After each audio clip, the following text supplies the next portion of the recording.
está em tramitação no Congresso sobre o que está em vigor hoje para o artesanato, né? A Lei 13.180, a Portaria 1007. Dr. Jean falou da experiência da Frente Parlamentar e Popular do Artesanato Mineiro, e a Yolanda falou um pouco sobre a experiência dela de uma comunidade tradicional de produção artesanal. Mas, pessoal, uma grande dúvida. Turma, 1, 2, 3. Começando os trabalhos, gente. Uma dúvida que persiste é a questão da previdência, né? Então, fala-se muito da regulamentação. A Lei 13.180 cria a Carteira Nacional do Artesão, que é o reconhecimento do artesão profissional, e diz que essa carteira só tem validade se o artesão paga a previdência. Qual previdência que ele deve continuar pagando? A previdência como autônomo. Então, hoje, o artesão, ele não tem uma previdência. Aliás, nas discussões, o que a maioria de vocês tem apresentado? Que esse modelo de previdência, ele está adequado? Não. Uma outra preocupação: existem agricultores familiares que também são artesãos. Muitas vezes eles não tiram a carteira porque eles têm receio de perder o benefício de uma aposentadoria especial.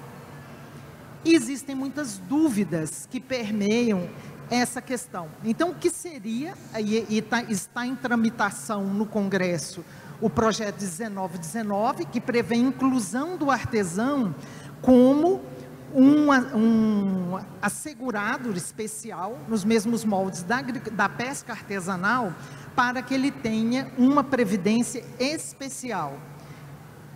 Então, eu acho que vamos escutar primeiro o Dr. Sérgio, para que ele possa falar sobre isso, esclarecer essas dúvidas sobre os impactos em quem já tem uma aposentadoria especial e qual seria o processo de instituição de uma previdência especial para o artesão.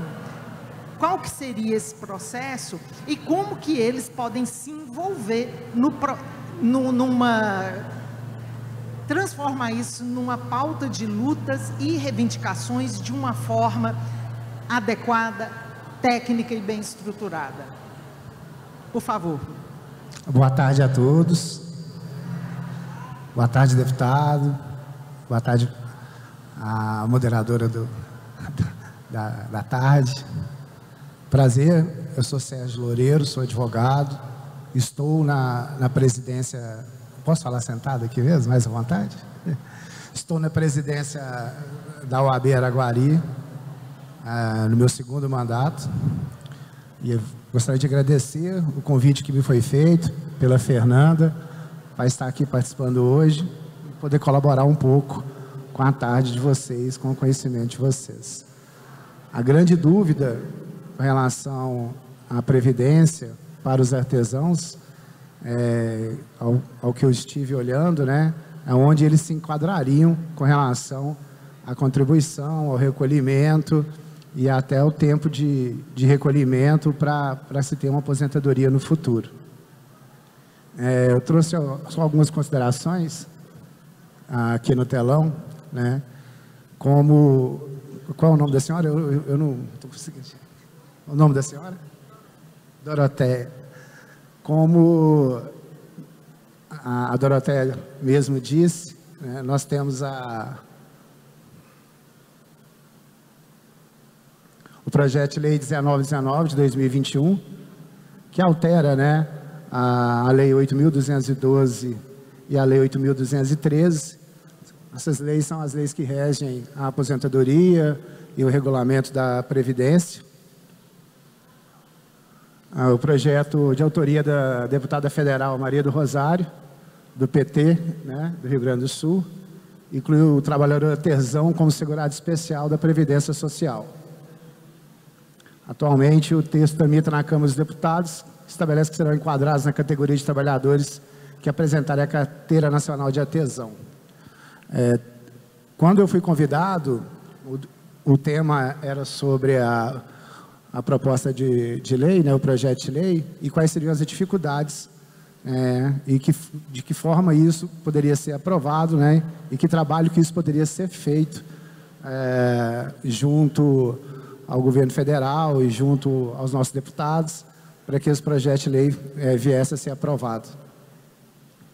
Segundo a proposta, será considerado segurado especial o artesão que trabalhar em regime de economia familiar, independente de residir na área rural ou urbana, e que tenha renda menor que um salário mínimo. Como eu disse, né, ele altera a Lei Orgânica da Seguridade Social e a Lei de Planos de Benefício da Previdência Social.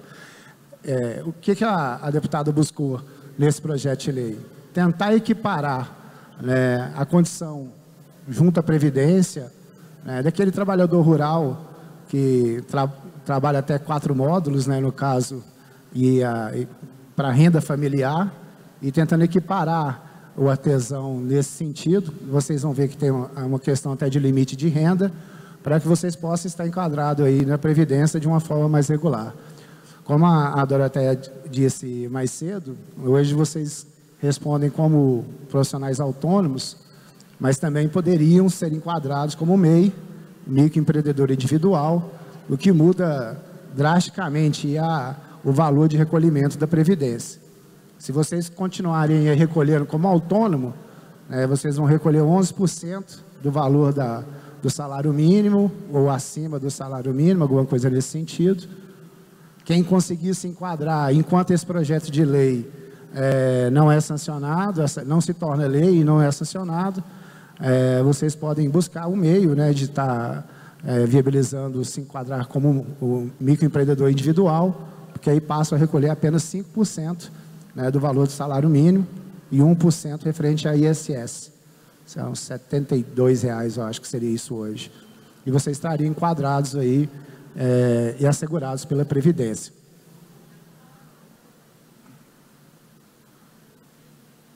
A condição do projeto, o projeto visa criar condições reais de adesão à Previdência para o artesão e artesã. Garantir esse direito a esse importante segmento dos trabalhadores é de suma importância para a garantia da dignidade e cidadania de milhões de brasileiros que hoje fazem do artesanato a sua fonte de renda. Vocês vão ver aí logo a seguir, o artesão pode ficar em contato direto com produtos químicos de forma ininterrupta, o que pode causar danos à saúde. Mas também o artesão pode enfrentar intempéries do tempo no seu cotidiano de feiras, como hoje aqui. Soma-se isso uma renda irregular e em função de diversos fatores que afetam diretamente o resultado das suas vendas. Há exemplos das datas do mês, na falta de espaços permanentes de vendas, na precariedade de estrutura física e etc. Aqui é o ponto-chave aí da dificuldade, que vocês vão entender, que eu vou falar no final, mas que eu acho que é o ponto-chave da dificuldade de aprovação do projeto. Nós temos, a deputada utilizou esse dado estatístico do IBGE. No ano de 2015, o Brasil teria registrado aí aproximadamente 10 milhões de trabalhadores artesãos no país. Eu tenho certeza que é mais, né? Porque fora os que não estão cadastrados, esse dado é de 2015, já se passaram 8 anos, e com devido respeito, todos nós sabemos como que funciona o IBGE. Nós temos aí o censo de 2022 que foi realizado. Grande parte dos municípios contestam os números que são apresentados pelo IBGE. A gente não sabe quais são os motivos que o sistema não funciona da forma adequada. Aqui na nossa região, pelo menos, nós temos cidades que cresceram quantidade de ligações de água, ligações de energia, em números bem superiores, e o IBGE reduziu a população da cidade. Araguari mesmo, Araguari aumentou cerca de mais de 20% dessas ligações, são mais de 20 mil residências, né? E a proporção de crescimento pelo IBGE é bem menor do que a proporção de crescimento desses dados que os departamentos de água, companhias de energia apresentaram para a gente. Então, com certeza, esse número é muito maior. Eu não sei exato, vocês que são da área e têm conhecimento sabem que isso é muito maior. E quando eu falo uma das principais dificuldades, porque no projeto de lei não tem um impacto, isso vai ter lá no final também, mas não traz um impacto financeiro que isso poderia causar à Previdência Social. Eu acho que tem que ser um trabalho que tem que ser feito para que demonstre esse impacto. Por quê? Porque com a aprovação do projeto, vocês vão ver mais à frente, aí é o que eu estou falando, as principais dificuldades, que é o impacto financeiro. Como eu disse a vocês, hoje vocês estariam recolhendo a Previdência, no caso, continuasse como autônomo, 11%, como microempreendedor, 5%, mas em caso o projeto de lei seja aprovado e eles sejam enquadrados na condição de segurados especiais, eles seriam equiparados aí aos trabalhadores, não trabalhador rural, mas aquele que faz parte do lucro familiar, e o recolhimento passaria para 1,2%, do salário mínimo. Então, é um valor bem menor do que quem recolhe hoje 11% aí, que está recolhendo, 10% menor. Então, isso com certeza vai gerar um impacto financeiro junto à Previdência. Atualmente, o projeto de lei está parado, na Câmara dos Deputados, passou pela Comissão de Saúde, e agora está na comissão, eu não me lembro o nome da comissão, mas está na segunda comissão ainda, aguardando nomeação de relator. Então, tem que aproveitar a presença do deputado, e vão estar outros deputados presentes aqui, pelo que eu vi na programação. Então, é um trabalho que a instituição, quem representa os artesãos, faça junto aos deputados, para que tenha ali um movimento, para que esse projeto, pelo menos, consiga prosseguir. Ele foi aprovado na Comissão de Saúde, tem um parecer favorável da relatora, mas eu acredito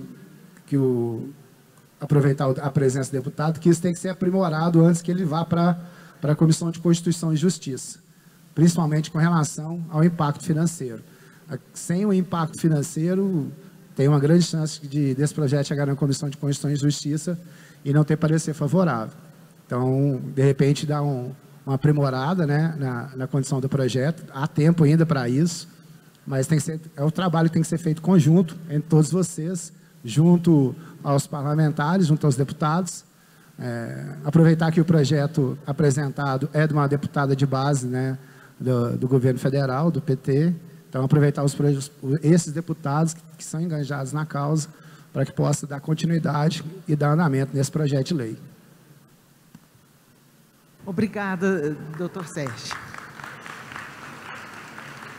Bom, pessoal, pela exposição que o doutor Sérgio faz agora, Rejane, faz por escrito, depois a gente puxa, porque tem uma sequência de perguntas aqui do bloco da manhã. O que acontece? Primeiro que hoje o Cadastro Nacional do Artesão é o SICAB, Carteira Nacional de Artesão, que inclusive o Tavares de Sergipe registrou aqui. É a identidade do artesão. Só que, o que foi identificado? O SICAB hoje não tem nem 500 mil artesãos cadastrados, o que seria essa base.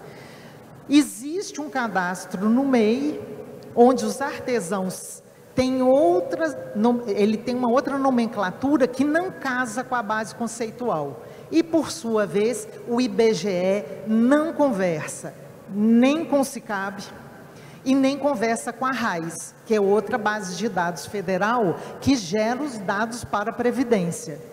Então, qual é o caminho? Então, assim, o doutor Sérgio está aqui confirmando para a gente o seguinte: enquanto não tiver esse dimensionamento de quem é o artesão e quantos são, e o impacto disso na Previdência, é complicado. Então, o que precisa ser visto? E aí tá, por que é que o índice de cadastramento no SICAB é tão baixo? Alguns apontam que a própria análise e o conceito de artesanato e a forma como ele é aplicado é uma das principais barreiras. Isso é apontado como problema, gente. Vocês estão vendo que o trabalho de vocês aqui para analisar, a cabeça de vocês vai sair fumaça. Então, a política pública, eu acho que o que é interessante é fazer nessa construção e passar a palavra depois para os outros convidados, é que tem passos anteriores a serem cumpridos, né? Então, uma política nacional do artesanato, então a primeira coisa, quando o SICAB foi instituída, era justamente para definir o beneficiário dessa política do artesanato. Então, a grande questão, e nas outras mesas, gente, subsequentes, os pesquisadores vão poder abordar isso com vocês, né, do que foi verificado lá no diagnóstico, né? E a Ana Flávia e a Ana Hermeto não puderam vir, mas são duas pesquisadoras, inclusive, que propõem a criação de um censo do artesanato, e aí que eu estou rememorando isso para vocês, para que vocês no grupo discutam. E o outro ponto é integração das bases de dados federais e criar uma nomenclatura única, onde o artesão, a definição de artesão, e aí quando a gente fala artesão, nós temos, assim, não é o artesão, pela diversidade da produção, você tem categorias dentro dessa função. Você tem ceramista, tecelão, bordadeira, vamos lá, são mais de 100 ofícios, né? Cerca de 100 ofícios mapeados até o momento. Então, eu estou falando disso para ir ordenando a nossa fala, e agora eu vou passar para os blocos de perguntas aqui. Bom, então o Tavares falou da Carteira Nacional de Artesão, está aqui. Aí tem, para Eluana, está aqui, olha, compreendo o manejo e o auxílio financeiro no intervalo. E quanto à autorização para uso de matéria-prima, exemplo, árvore caída, poda, taboa e cacheta, como que a Trocal verifica? Vou fazer as três, aí depois eu te passo para você. Aí a Lina Melo, essa aqui está sem identificação, viu, gente? A Lina Melo fez uma pergunta da FAERJ. Quem ou qual entidade ou órgão vai certificar a coleta e utilização das matérias-primas naturais? Aí tem a da Rosane Vasconcelos, que é da FAM. A lei Trocal não tem o mesmo objetivo da lei do Defeso, que é a lei 82/87, revogada, substituída pela 10.779, de 2003. E esta que está em vigor, faltando apenas ela está faltando só ser aplicada. Então, são essas, peraí, tem mais uma. Ah, não, esse é para o doutor Jean. Então, Eluana, são essas três perguntas. Vou começar aqui. Boa tarde, gente, que agora a gente já almoçou, né? Quero ouvir o boa tarde de vocês, que é para saber se vocês estão acordados mesmo ou se estão fazendo digestão ainda. Boa tarde! Maravilha! Sobre aqui, a segunda pergunta. Qual é o órgão, né? Qual foi a pergunta? Qual é o órgão que vai certificar a coleta e utilização? É o IBAMA. O IBAMA está bem claro lá na legislação que quem regula essa parte é o IBAMA, tá bom? Dá uma lidinha lá, é bem claro isso mesmo, o IBAMA, porque é o IBAMA que faz o levantamento dessas matérias-primas todas. Sobre o uso de árvores caídas da poda. Eu não sei, eu entendo que não se enquadra exatamente na lei Trocal, que a lei Trocal é para proteger a matéria-prima, por exemplo, que está num período de inverno. A gente não pode coletar barro lá no Amapá, por exemplo, para fazer as louceiras do Maruanum. A gente tem lá no Amapá as louceiras do Maruanum.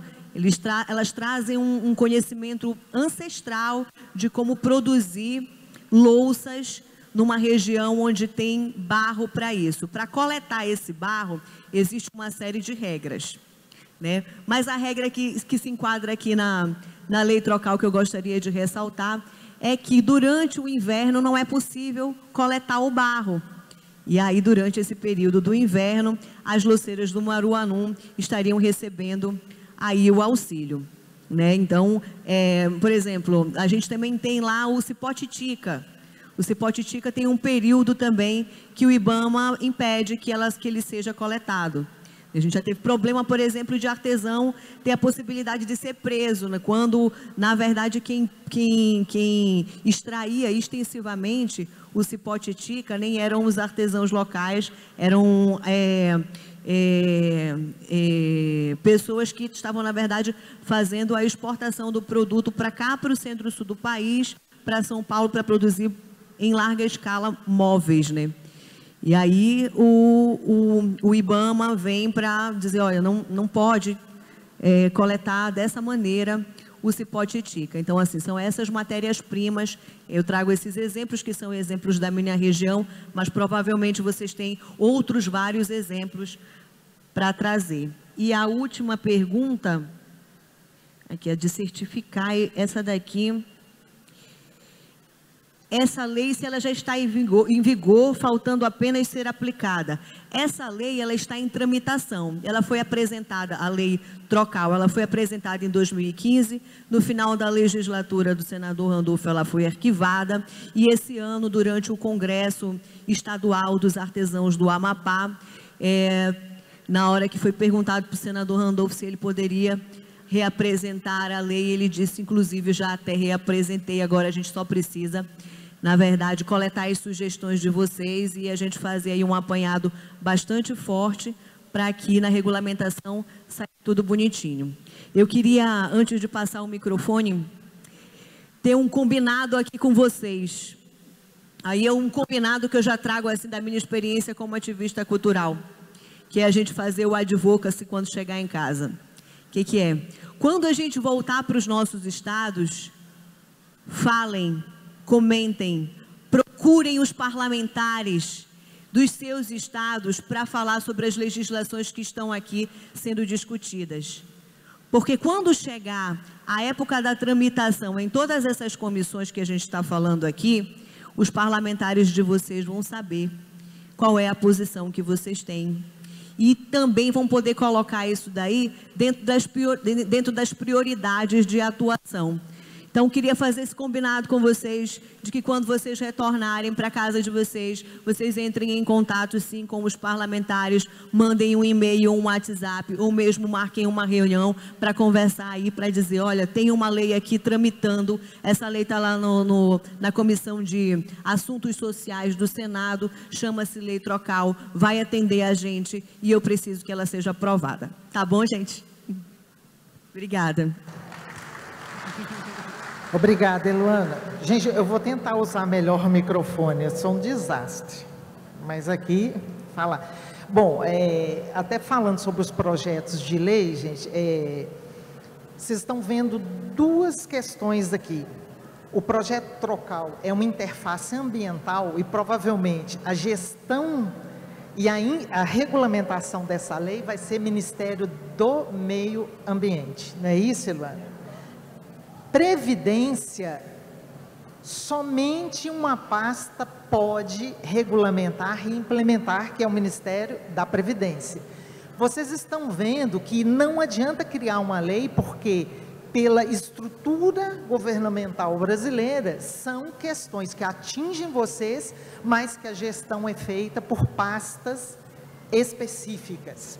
Então, por isso, deu destaque, então algumas pessoas vão falar, então vou pegar aqui, olha, a outra pergunta é, esses 12 projetos de lei podem ser passados para nós?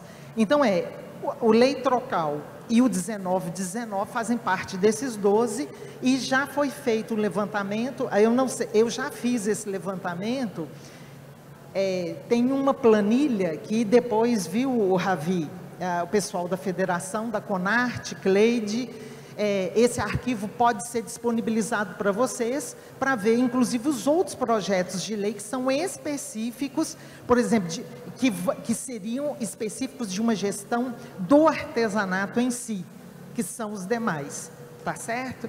Aí, doutor Jean, tem duas perguntas aqui, uma é sobre a frente, dentro da frente parlamentar, quantas pessoas fazem parte e quantos artesãos estão compondo a frente? Se não, existe a possibilidade de participação? Essa é uma pergunta. Se não tem participação de artesãos, se é possível. A segunda pergunta, ela é sobre a Lei 3.180, mas eu acho que o senhor pode responder o seguinte: olha, quais os empecilhos que travam a lei, a execução da Lei 3.180? Se ela existe, por que a cobrança hoje? Que eu gostaria que o senhor explicasse aprovação de lei e regulamentação de lei. É possível o senhor falar um pouco sobre isso? O que significa aprovar a lei e depois ela ser colocada em execução? Pode ser? Então... Pessoal, depois do almoço dá uma lombeira, né? Boa tarde. Vamos acordar. Bem, sobre a questão da composição da frente, toda vez que isso não é fechado um número não, tá? Quando vai fazer uma frente, roda uma assinatura para vários deputados, solicitando que eles assinem, no caso de Minas Gerais, nós somos 77 deputados, com a assinatura de 26 deputados, aí a gente cria uma frente, tá? Ela não é regimental, ela não existe oficialmente, não existe um regimento como existe uma comissão. Por sinal, agora na Assembleia Legislativa do Estado de Minas Gerais, nós estamos criando um regimento para frente também, né? Eu criei e coordeno algumas frentes, dentre elas essa. Essa nós abrimos mais para que tivesse o poder popular, né? Então nós temos sim artesãos participando. Não precisa esse número ser fechado, né? Hoje eu já fui questionado aqui, por exemplo, nós precisamos trazer artesãos e artesãs de outras regiões no estado de Minas Gerais. Nós temos também a universidade participando dessa frente, né? O saber também é importante participar dessa frente, ainda mais que ela nasceu dentro, a ideia dela nasceu dentro da universidade, foi no caso a Universidade Federal Federal de Minas Gerais, né? Mas também a gente pode trazer para ela institutos federais, outras universidades. Não necessariamente existe um regimento fechado, né? A federação faz parte, né? Agora, sobretudo, os artesãos. A pergunta parece se tem artesão participando. Tem que ter, né? Nós estamos lá, como eu disse na minha fala anterior, quem sou eu para dizer a política que deve ser feita para vocês, né? Nós estamos, e eu também estou aqui hoje, para ouvir demandas. É a partir de conhecer as demandas de vocês, o ambiente onde vocês produzem, os produtos, a geração de emprego e renda, é a partir daí que nascem as leis. Engraçado, antes da pergunta que você me fez, Doroteia, e eu acho que me parece que é essa pergunta que você me fez, eu já estava pensando traçar isso. Eu pensei, olha, na minha fala final eu vou falar assim, como nasce uma lei? Eu já estava pensando, e aí surgiu essa que é mais ou menos igual, né? Eu não estou deputado federal, né? Mas a gente pode sim movimentar com a nossa bancada para que ande lá, né? Provocar os deputados federais, a nossa frente provocar, criar a frente interestadual para provocar que a lei ande, né? Eu inclusive já tive com o senador, que é uma grande liderança em tantas áreas nesse nosso país. Eu outro dia descobri, por um jornal, o jornal O Tempo, foi me fazer uma entrevista, eu não sabia mesmo, foi agora em julho, que eu sou o parlamentar que mais tem projeto de lei na Assembleia Legislativa, durante todo o meu mandato, e esse ano nós apresentamos praticamente um projeto de lei por dia. Apresentei esse ano 120 projetos, ao todo nós temos 250 projetos de leis. Como nasce isso? É da minha cabeça? Gente, essa semana eu rodando o Triângulo Mineiro, surgiu ideias de fazer projetos de leis. Dialogando nas comunidades ribeirinhas, andando no Vale de Jequitinhonha, no Mucuri, em reunião de artesão, de quilombolas, indígenas, surge a ideia. Existe essa lei? Não existe? Existe em outro estado? Vamos trazer para o nosso? Existe fora do país, vamos trazer para cá. Muitas vezes eu estou no carro andando, eu peguei uma ideia da população, aí eu passo para a minha assessoria. Vamos pensar num projeto de lei assim. Vamos trabalhar um projeto de lei, eu dou a ideia inicial, né? Então os projetos nascem muito da provocação da sociedade, pelo menos no nosso mandato é assim, nasce da provocação da sociedade, né? Aí ele vai para a Assembleia, para a nossa assessoria, a gente monta um projeto, aí eles estudam, nós temos uma assessoria legislativa, que é da área de direito, aí eles montam o projeto, o corpo técnico da Assembleia ajuda a confeccionar aquele projeto de lei e ele passa por algumas comissões. A primeira comissão que ele entra, a porta de entrada da Assembleia Legislativa, no caso eu sou membro também dela, é a Comissão de Justiça, né? É CCJ, Comissão de Constituição e Justiça, é a primeira que entra. Ali a gente vai analisar os aspectos constitucionais e jurídicos dessa lei, né? Dali ela passa para as comissões de mérito.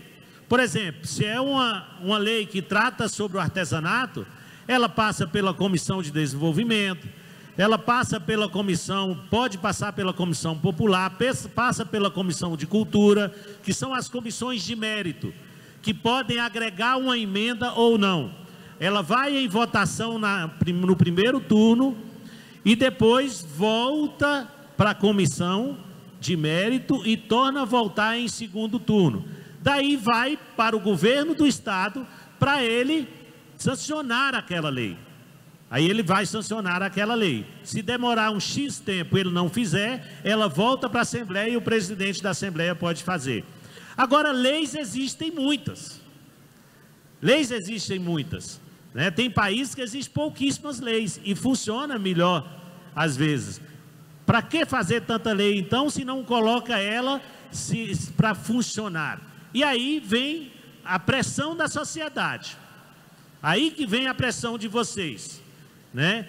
Não adianta formar a lei, o governador transformou a lei, ela não está sendo seguida, ela não foi regulamentada, né? E aí pronto, está lá simplesmente na Constituição, né? Quantas situações existem que vocês nem sabem que existem, que nós legisladores não sabemos que existem, né? Foi a partir da nossa aproximação com a federação, com a Doroteia, com o Sebrae, que nós começamos a pesquisar quais as leis que existem em Minas, os projetos, anos e anos parados, para tentar formar numa política única, né? Hoje nós temos vários projetos que a gente está tentando fazer essa unificação.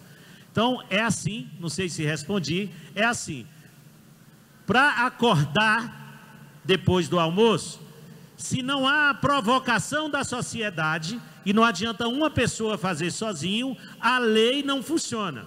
Sabe aquela história de uma andorinha só não faz verão, que é preciso estar junto? Então todo mundo de pé para a gente acordar, vai, todo mundo de pé. Doroteia, me ajuda aqui. Só para acordar depois do almoço, que eu estou sentindo que a turma está assim, sabe? Segura aqui para mim o microfone. No interior, a gente conhece esse dedo como dedo midinho, seu vizinho, maior de todos, fura bolo e mata piolho, não é? Vamos exercitar aqui para a gente acordar, né, gente? Vamos bater o dedo mindinho no outro. Todo mundo bate o dedo mindinho do outro. Faz barulho um pouquinho, né? Mas eu quase não escuto. Vamos bater os dois dedos um no outro. Dedo mindinho e seu vizinho. Também faz um pouco de barulho, aumenta um pouco mais. A ação social, a sociedade funciona assim, como uma mão, como um dedo batendo no outro.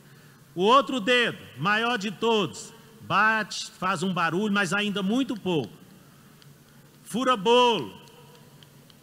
E agora todos. É assim que a sociedade funciona para fazer as coisas funcionarem, né? É juntar força.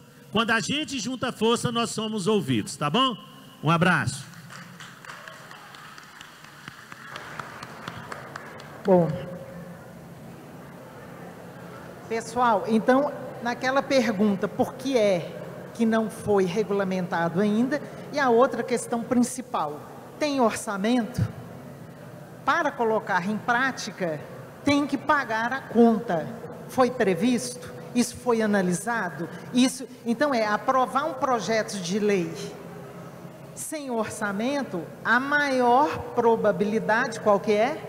Não sair do lugar. Então, que eu acho que quando se fala, né, o doutor Sérgio aqui falou, o doutor Jean explicou, e o poder executivo, ele só vai poder executar se ele tiver orçamento previsto para isso. Então, vamos seguir. Chegaram mais perguntas. Para o doutor Sérgio, gostaria de aproveitar a pauta da seguridade e esclarecer a construção PL 1919. Tivemos participação do Rio Grande do Sul, foi isso, né, Rejane? Foi construída a muitas mãos, aprovado pelas federações de apoio ao CONARTE. Sobre a sugestão do advogado, gostaria de ter mais informações do procedimento para incluir no texto a dimensão econômica do impacto. Rejane, Rejane da Federação do Rio Grande do Sul, doutor Sérgio, e aí depois vocês já aproximarem, ô Rejane, e propor que vocês levem isso para o grupo, vocês precisam formular, mas se for o caso, a gente ainda, só para a gente não avançar no tempo da próxima mesa, mas já está registrado, doutor Sérgio já te viu, você já viu ele, agora aproximar.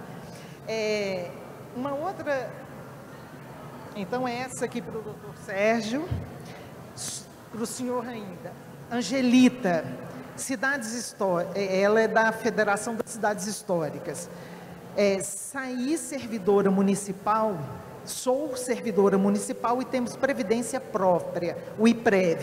Seria interessante pagar o INSS também? Isso contaria na hora de me aposentar? E já vou colocar outra pergunta. Uma pessoa que é MEI pode ser presidente de uma associação de bordadeiras? Doutor Sérgio, aí.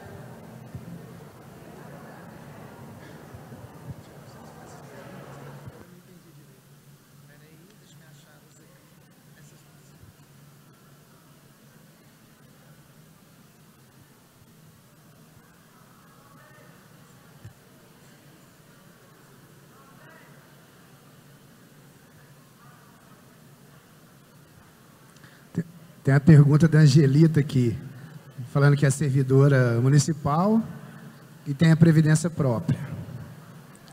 E, além disso, perguntando se seria interessante pagar o INSS, se isso contaria na hora de aposentar. Olha, como são previdências separadas, se você começar a recolher o INSS agora, o tempo que você está recolhendo na previdência privada não vai contar o tempo no INSS. São aposentadorias separadas. Tem muitos casos, que acontece muito no caso aí de professoras ou outras profissões, professoras que atuam na rede pública, na rede estadual, na rede municipal. Então, ela tem a aposentadoria da rede municipal, da previdência própria, tem a aposentadoria da rede estadual e alguns professores, inclusive, aposentadoria da rede privada, que aí sim recolhe o INSS. Então, elas poderiam aposentar, tendo condições lá, tempo de contribuição e idade. Então, se você começar, eu não sei a idade da Angelita, mas se a partir de só agora começar a contribuir para o INSS, provavelmente, quando você se aposentar pelo município, vai ter que continuar contribuindo com o INSS por um certo período, até que alcance lá a data correta para a aposentadoria pelo INSS. Esse tempo que você vai contribuir para o INSS não soma na previdência do município e vice-versa. Da previdência também não soma para a previdência do INSS. A outra pergunta, uma pessoa que é MEI pode ser presidente de uma associação de bordadoras. Bom, depende do estatuto primeiro. Toda entidade tem um estatuto próprio. Se no estatuto não trouxer nenhum impedimento, e por ela o fato de ser MEI, com certeza não vai ter impedimento nenhum. Ela poderia ser presidente sim, desde que no estatuto não traga nenhum tipo de impedimento.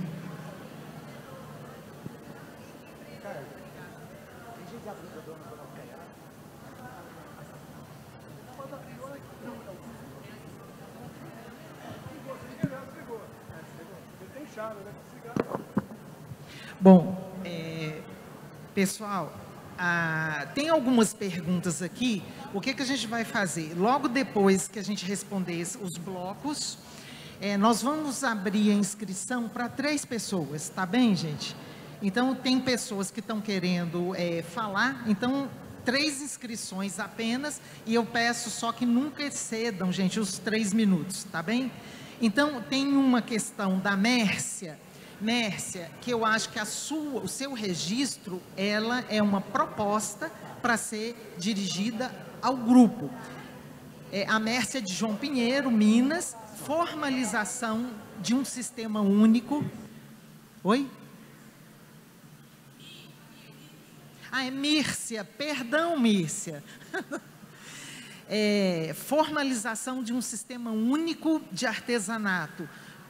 Como com todas as legislações, ela está sugerindo algo semelhante ao SUS, ao Sistema Nacional de Educação, né?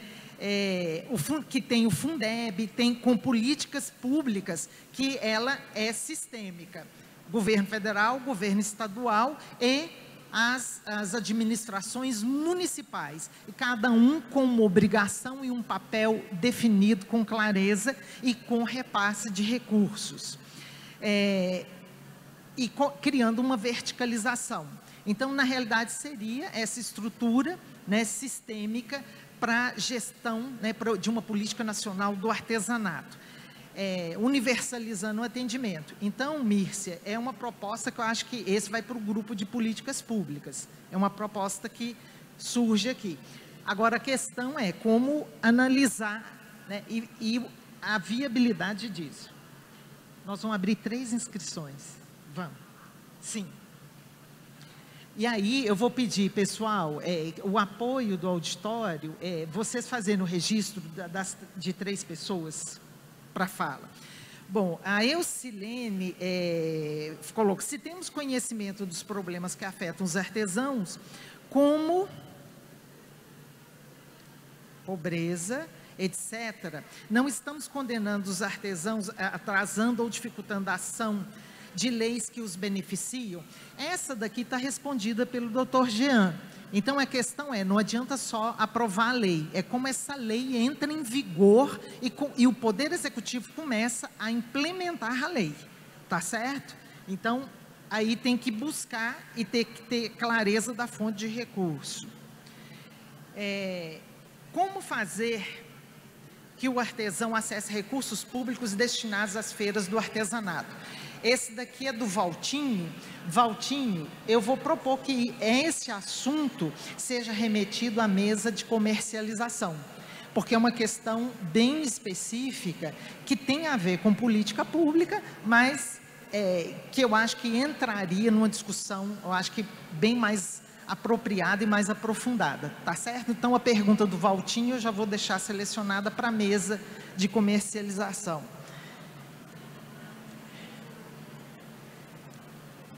Iudete, aqui, isso aqui é uma inscrição da Iudete. Aline Gouveia, da FAEST, está fazendo a seguinte pergunta: cadê o PAB Nacional? Nós todos estamos perguntando, gente, cadê o PAB Nacional?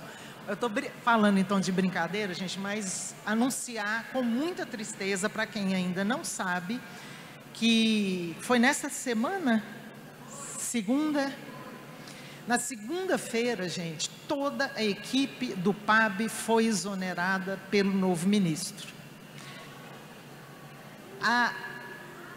Apresentando aqui para vocês, o que a gente tinha, todos que chegaram a conhecer a Raíssa com a equipe, porque ela manteve toda a equipe do PAB, todos estavam muito contentes com a postura e a forma como a Raíssa estava encaminhando. Primeiro, o que ela fez? Tudo que estava em curso, todas as pautas que vocês tinham apresentado, ela estava dando sequência.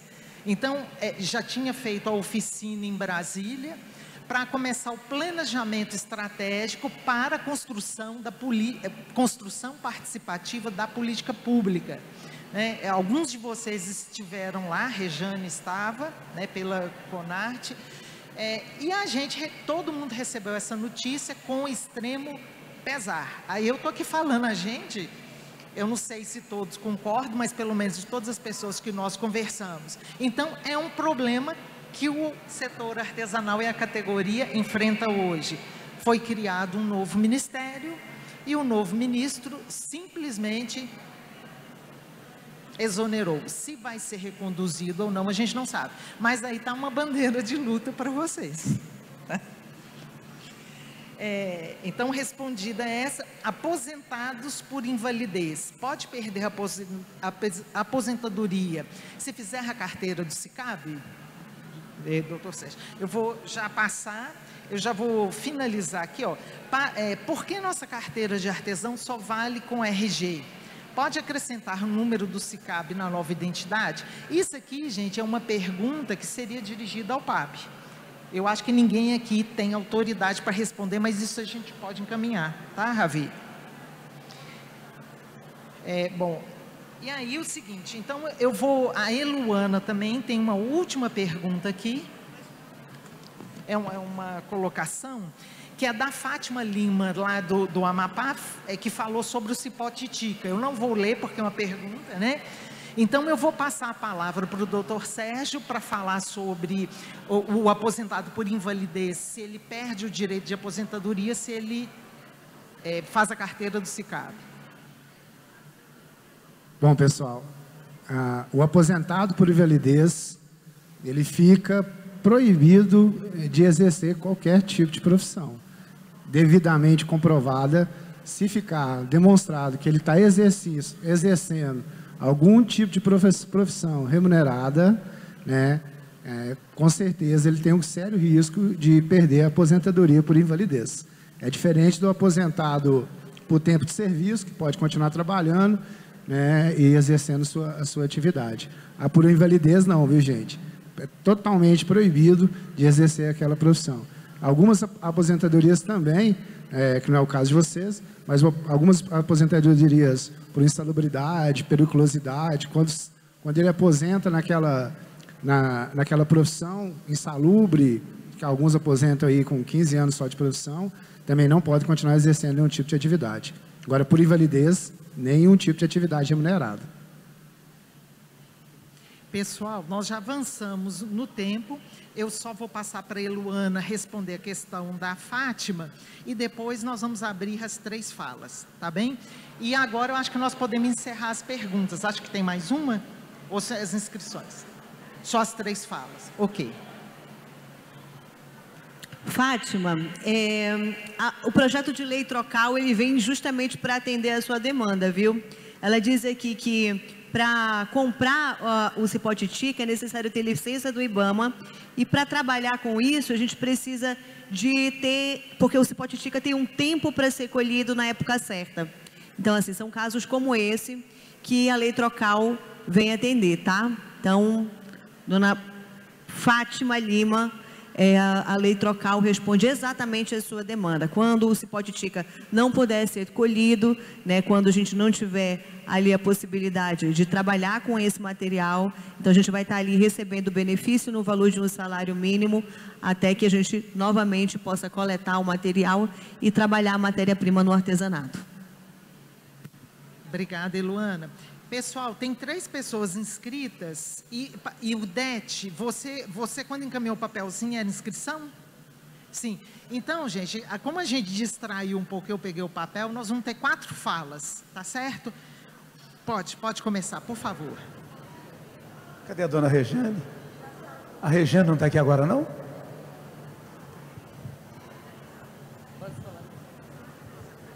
Tá bom. Então, me chamo Regiane Verardo, sou presidente da Federação das Entidades de Artesãos do Estado do Rio Grande do Sul e também na atual diretoria da Conarte Brasil como primeira secretária. Então, a minha contribuição, eu gostaria de contribuir um pouquinho assim rapidamente sobre o PL 1919-2021, né, que ele foi uma construção a muitas mãos, né, ele iniciou a discussão lá no Rio Grande do Sul, a gente sentou com técnicos do INSS para nos respaldar sobre essa proposta, né, realmente a gente teria a característica de uma categoria especial para nos embasarmos para construir esse PL aqui. E a gente tem, gente, a gente tem que ter isso ciente. Eu acho importante isso a gente aproveitar para colocar também para os colegas aqui. A gente tem, porque nós temos toda os aspectos, né? A exemplo da categoria dos pescadores artesanais, agricultor rural, enfim. Porque a nossa labuta, a gente sabe, né? A gente faz de tudo um pouco, a gente trabalha de sol a sol, pega chuva, faz as feiras, carrega peso, a gente trabalha com produtos que estão citados aqui, né? Que são nocivos à saúde, e muitos de nós não pagam INSS. E daí, eu queria contribuir também com o advogado aqui presente, com uma fala também, né, nossa aqui, de dentro para fora. Eu também sou artesã de raiz, trabalho minha vida inteira, me criei no meio do artesanato, venho de família, então a gente sente na pele, no dia a dia, a vida inteira. E a gente tem, eu tenho na família, a gente aqui, a maioria eu posso, né, acredito que confirmem, não paga INSS. A gente não paga, porque nós somos autônomos, a gente não tem um salário fixo. E muitas das vezes a gente não tem essas informações da importância que é a gente contribuir para o INSS, porque lá adiante a gente não pensa numa aposentadoria, né? E aí esse PL, ele vem nessa construção de atender também as nossas necessidades enquanto trabalhadores artesãos, né? E buscar o reconhecimento do governo federal. Então, eu gostei muito da sua contribuição, porque realmente ele foi bem construído, inclusive construído dentro da CONARTE, né? Como eu sei, com todas as representações das federações. E a gente não colocou mesmo essa mensuração do impacto econômico que ele pode e ele vai gerar, com certeza, para a Receita, para o governo federal. Isso é uma carta que a gente tem. Eu vou concluir. E eu quero também deixar aqui, já aproveitar, eu sei que a gente ainda vai ter muito momento para falar, mas vamos deixar já aqui essa moção de que para o governo federal, para o Senado, aprovar esse ano, sem hesitar, o nosso PL 1919. Obrigada. Tá. Pessoal, os outros inscritos, eu gostaria assim, porque, Rejane, vai ter um momento das moções e no final, a plenária, vocês vão fazer a defesa das ideias. Então, a proposta é, esse momento ainda não é um momento de defesa. Pedir para que vocês questionem, contribuam e apresentem perguntas ou questionamentos ao pessoal da mesa. Tá certo? Porque, inclusive, porque depois, a parte final, é o momento em que vocês vão fazer a defesa das propostas, né, e das proposições. A próxima pessoa? São 3 minutos, só para confirmar, né? 3 minutos para cada um, né? Sim. Vamos lá. Gente, boa tarde a todos. Eu sou Valtinho Folha Seca, sou artista do Vale de Jequitinhonha e eu tenho uma pergunta para a mesa. Acho que todos aí podem contribuir. Eu venho de uma experiência em Belo Horizonte de 5 anos no espaço cultural que trabalhou com inclusão social para pessoas em sofrimento mental. Então eu apresentei na nossa cidade, em Itamandiba, um projeto, uma proposta de um projeto que seria a Casa do Artesão no município, como ponto de produção cultural e como ponto de inclusão social, dando oportunidade de trabalho para os usuários do CAPS. A pergunta para a mesa é, isso tem um potencial enorme para se tornar uma política pública, que cada município possa ter o seu ponto de cultura e de inclusão social, fazendo essa interface da cultura com a saúde. E a segunda pergunta é como acessar daqui para frente o fomento cultural, porque eu vejo que está tendo um deslocamento da área do artesanato, da área de desenvolvimento para a área da cultura, que é a área legítima, e a gente está com um aporte recorde de recursos aí que podem ser acessados. A gente nunca teve um montante tão grande e de uma forma muito justa, muito democrática, que todos e todas possam acessar. Bom, Valtinho, eu nem sei se vou passar para mim, se um de vocês quiserem pronunciar, eu vou passar. Mas esta definição de onde o artesanato deve ficar, vocês primeiro têm que responder. Porque não adianta um especialista falar isso para vocês. Então, como é que vocês percebem o fazer? Vocês é que fazem. Então, a proposta é que essa sua pergunta seja levada ao grupo e vocês cheguem a um ponto onde nós queremos estar. Qual é a pasta que nos atende? Como que nós percebemos o artesanato? Nós somos um setor produtivo e econômico? Nós somos um setor, uma atividade cultural, social? Ou nós somos uma atividade multidisciplinar que merece um tratamento com um atendimento transversalizado, né? Atendido por todas as áreas? Mas essa é uma pergunta, tá? Essa é uma pergunta que eu já vou reportar, vocês levem para os grupos de discussão a pergunta do Valtinho. Quem tem que responder isso em primeiro lugar são vocês. Vocês concordam, gente? Beleza. A próxima.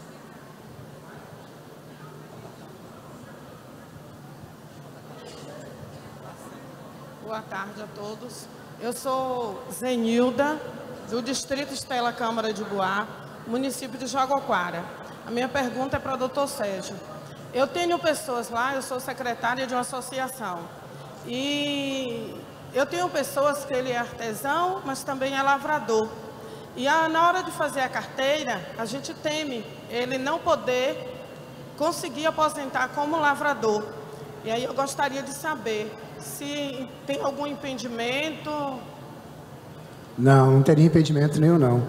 Ele, demonstrando que continua na atividade de lavrador, enquadrando lá nas opções de aposentadoria por tempo especial, não teria nenhum tipo de impedimento, não. É diferente do caso aí do aposentado por invalidez, né, que não poderia estar trabalhando. Não geraria nenhum tipo de impedimento, não, com certeza. BBC também não tem problema nenhum se vir com... Oi? Acho que é BPC. BPC. Prestação... Ele não, aí ele não poderia estar fazendo não registro, pode não. Não pode. Certo. Ele vai perder. Pronto, ok. Obrigada. Tem mais uma pessoa? São 4, né? Ildete. Ildete. Boa tarde. Meu nome é Ildete Calimã, faço parte da Federação do Estado do Espírito Santo. Sou presidente de uma associação de Aracruz.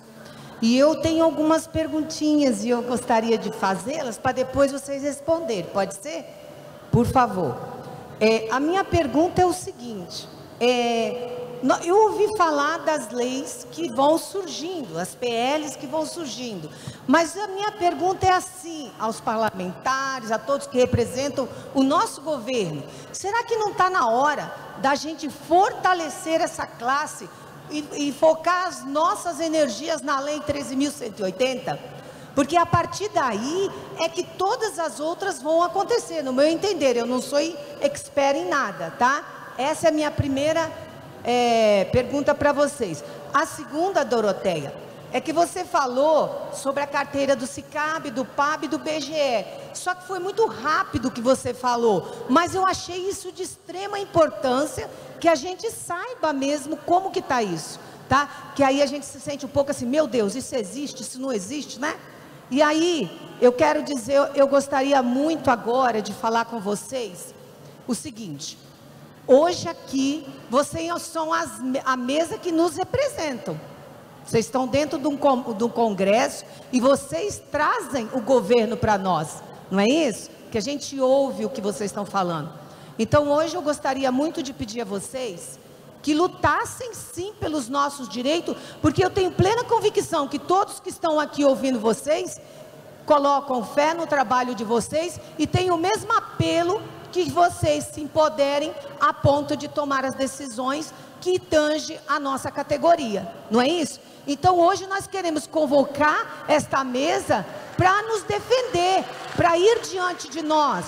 E outra coisa, com isso eu queria rapidinho, Doroteia, para não extrapolar, dizer para vocês como nós estamos muito decepcionados Quando tiram o que nos é de direito, cara. Nós tivemos com a Raíssa. Caramba, que mulher de fibra, que mulher que levou os nossos anseios, mas podaram. E eu quero dizer a vocês, que nós artesãos temos que ir para o nosso território e dizer não a esse tipo de coisa. É como se nós nadássemos e não saíssemos da areia. Nós não podemos continuar aceitando essas coisas. E aí eu coloco com vocês, digo para vocês, eu lhe dou abertura para que vocês nos representem e que vocês levem essas reivindicações. Obrigada. Obrigada, Ildete. Pessoal, nós já avançamos muito, tem uma mesa espetacular agora, que vai falar sobre produção, inovação tecnológica, que vai dar, vocês vão ver que vai dar sequência, todos esses assuntos estão interligados. E o Ildete, sobre aquela fala das bases de dados federais, a proposta é, quando o grupo for discutir, eu me disponho a ir até lá, e aí eu apresento detalhadamente para não tomar o tempo da programação. E cobra. Tá, agora o que eu vou fazer? Encerrando, passar para que cada um dos nossos convidados dê a sua mensagem final para vocês, tá certo? E aí encerramos.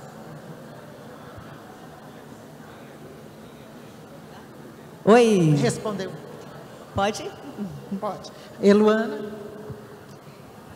Eu queria agradecer mais uma vez, em nome do mandato do senador Randolfo Rodrigues, dizer que essas legislações todas que estão tramitando no Congresso Nacional, que vocês podem contar com o mandato do senador Randolfo Rodrigues, o fato de ter a lei 13.180 caminhando, não impede que as outras leis estejam também, talvez na verdade várias leis caminhando juntas nos ajudem, por exemplo, a gente promover uma audiência pública com os parlamentares que têm interesse, com a participação de artesãos do Brasil inteiro e levantar essa demanda cada vez mais, né? Levantar essas lutas cada vez mais. A gente está saindo aqui, começou hoje um congresso e vai sair daqui cada vez mais fortalecidos. Eu espero que vocês levem isso com vocês para casa, que entrem em contato com os parlamentares dos estados de vocês e que percebam que esse é um momento que talvez seja único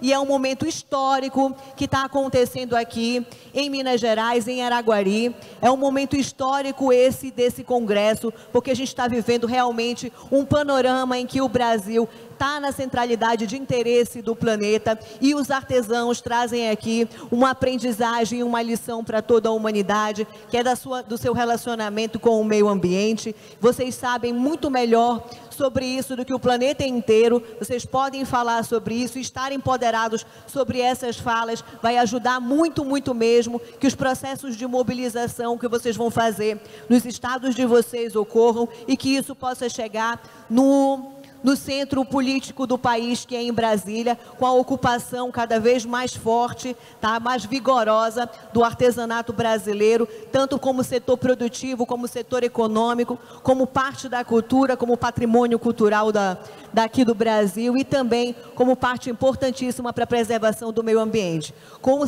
Contem com o mandato do senador Randolfo Rodrigues, contem conosco, podem nos procurar. A lei 4673, ela já está para consulta, vocês já podem fazer sugestões e todo o poder aos artesãos brasileiros. Viva o artesanato brasileiro!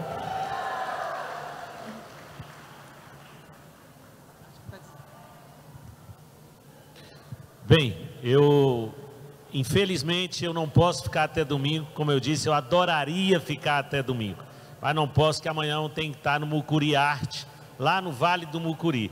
Então saio hoje à noite de Uberlândia e passo a noite provavelmente viajando. Mas eu quero aqui, eu só queria complementar o seguinte: agora, no mês de outubro, nós vamos começar no estado de Minas Gerais, outros estados não sei se tem, a Comissão de Participação Popular vai fazer o PPAG participativo. Assim como o governo Lula fez o PPA agora, nós em Minas Gerais, há muito tempo, a gente faz o PPAG participativo. plano plurianual de ação governamental, onde cada uma tem a oportunidade de colocar dentro do orçamento o artesão, dentro do orçamento o artesanato. Há um montante de 25 milhões para o Estado de Minas Gerais, para várias políticas. E aí cabe a cada uma de vocês participar nas plenárias que vão ocorrer em algumas regiões, em Belo Horizonte, no site da Assembleia Legislativa. Participem, senão outros vão participar por vocês. Eu quero aqui também deixar o seguinte, vai ter uma mesa de comercialização, deixar uma ideia e que possa sair de proposta para o governo federal. Nós já levamos essa proposta para o governo do Estado de Minas Gerais, já algumas vezes, não foi implementado até hoje, para que a gente possa criar entrepostos de venda. Né? Nós vamos tentar criar no Vale de Jequitinhonha, na BR-116, a BR, gente, as feiras são importantes, mas o entreposto de venda é a vitrine, é na BR que passa as pessoas, assim como nos aeroportos. Você chega no aeroporto, tem uma loja famosa vendendo artesanato de vocês por um preço que não é aquilo que vocês vendem para ele. Então, acho que nós podíamos levar, Ravi, a federação, levar essa proposta para o governo federal, criar uma política como condicionante nos aeroportos, nas rodoviárias, para que essas lojas não fiquem na mão de atravessadores, né? E nas rodovias desse estado. No mais, é gratidão. Se vocês acham que eu, na minha humilde fala, colaborei com algo, saibam que vocês colaboraram muito mais para mim, tá? Para o nosso caminhar junto a vocês. Um abraço, com força, com fé, com muita luta. A companheira que pediu aí o apoio de nós parlamentares, quanto a Randolph e quanto a mim, fica muito tranquila, não precisa nem pedir. Nós já estamos juntos, mas é importante voltar para os estados, criar a frente parlamentar no estado e que a gente possa criar uma frente só, de maneira interestadual. Um beijo, tchau, obrigado. Yolanda?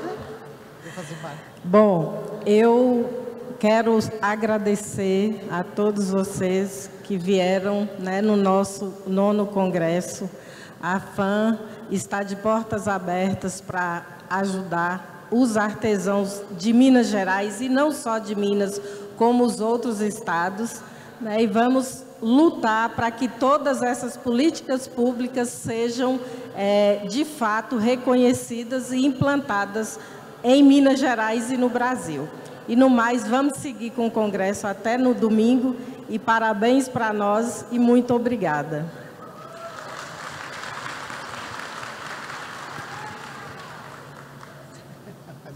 Doutor Sérgio. Mais uma vez, parabenizar a todos vocês por estar participando desse grande evento. Isso aqui é um sinal de luta, né, de toda uma história do artesanato. Como eu fiquei responsável só pelo projeto de lei 1919, falar para vocês que hoje ele está lá na Câmara Federal desde 2021, aguardando nomear relator para uma das comissões. Então o projeto está parado, estagnado. Então levem as bases de vocês, aos deputados de vocês, os deputados federais de vocês, né, cobrem deles para que esse projeto possa andar. É a única saída que até a nossa colega ali falou, que trabalhou no início do projeto, é a saída de vocês para ter uma regularização a título com relação à questão previdenciária, com a colaboração muito pequena, né, 1,2%, que vocês colaborariam com a Previdência, mas levem isso aos deputados de vocês, cobrem isso dos deputados de vocês, para que esse projeto possa prosseguir. No mais, agradecer a Doroteia, pedir desculpa ao meu amigo deputado estadual, quando eu recebi aqui a agenda, constava o deputado federal. Agradecer também aqui a Yolanda, né? A Yolanda que está de cá, e a Luana, assessora aí do nosso senador Randolph.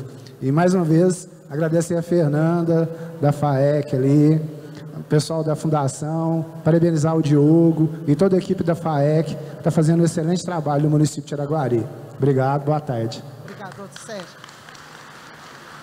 Gente, então eu agradeço a todos, peço desculpas por ter estendido o horário, gente, mas com a interrupção do almoço, terminou tumultuando. Agradeço a Eluana, doutor Jean, Yolanda e doutor Sérgio, por essa participação aqui conosco. Muito obrigado também e me sinto honrada de estar aqui com vocês. Boa tarde. Portanto, encerramos então essa primeira mesa redonda, cenário atual das políticas do artesanato e da legislação existente, desafios para a superação dos problemas. Ana, por favor, envie uma pessoa aí da nossa equipe aí, por favor. Daremos início agora na segunda mesa redonda, mas antes gostaríamos de agradecer os nossos patrocinadores: Sebrae, Programa do Artesanato Brasileiro, Ministério do Empreendedorismo, da Microempresa e da Empresa de Pequeno Porte e Governo Federal.